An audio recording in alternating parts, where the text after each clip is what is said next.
ഒരു പുതിയ വീഡിയോയിലേക്ക് ഏവർക്കും സ്വാഗതം. അതീവ സുരക്ഷാ മേഖലയായ വിയ്യൂർ സെൻട്രൽ ജയിലിലേക്ക് കഞ്ചാവുമായി ഒരു സ്ത്രീ കടന്നു എന്ന വാർത്തയാണ് ഇന്ന് ഏറെ ശ്രദ്ധിക്കപ്പെടുവാൻ കാരണമായ ഒന്ന്.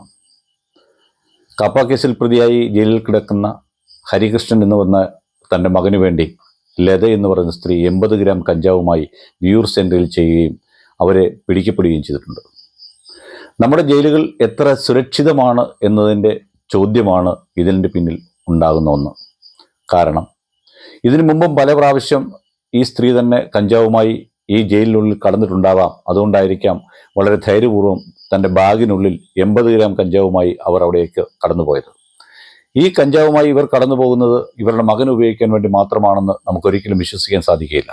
എന്ന് വെച്ചാൽ നമ്മുടെ തടവുകാർക്കിടയിൽ മയക്കുമരുന്നും മദ്യവും ഒപ്പം കഞ്ചാവുമൊക്കെ സജീവമായി ഉണ്ട് എന്ന് നാം വിശ്വസിക്കേണ്ടിയിരിക്കുന്നു.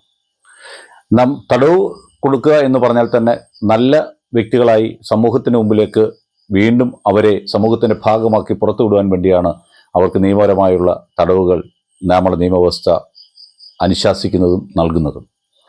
അതിന് വിരുദ്ധമായ പ്രവർത്തനമാണ് അവിടെ നടക്കുന്നതെന്നുള്ളതാണ് ഈ വാർത്തയിൽ നിന്ന് നമുക്ക് മനസ്സിലാക്കാൻ സാധിക്കുന്നത്. എന്തിനേറെ നമ്മുടെ ഫാമിലി ക്ലബ്ബുകൾ, ഇൻ്റർനാഷണൽ ലെവലിലുള്ളത് ഉൾപ്പെടെയുള്ള ഫാമിലി ക്ലബ്ബുകളിൽ അമ്മയും അച്ഛനും മകനും മക്കളും ഉൾപ്പെടെ ചെന്ന് മീറ്റിംഗ് പങ്കെടുത്തതിന് ശേഷം മക്കളുടെ മുമ്പിൽ വെച്ച് അച്ഛന്മാർ മദ്യപിച്ച് മതോന്മത്തരാകുന്ന കാഴ്ച പോലും നമുക്ക് കാണേണ്ടി വരുന്നു. നമ്മുടെ സമൂഹത്തിന് പറ്റിയ ഏറ്റവും വലിയ ഒരു ആപത്തായി ഈ മയക്കുമരുന്നും മദ്യവും കഞ്ചാവും ഒക്കെ എത്തിച്ചേർന്നിട്ടുണ്ട് എന്ന് നാം മനസ്സിലാക്കേണ്ടിയിരിക്കുന്നു.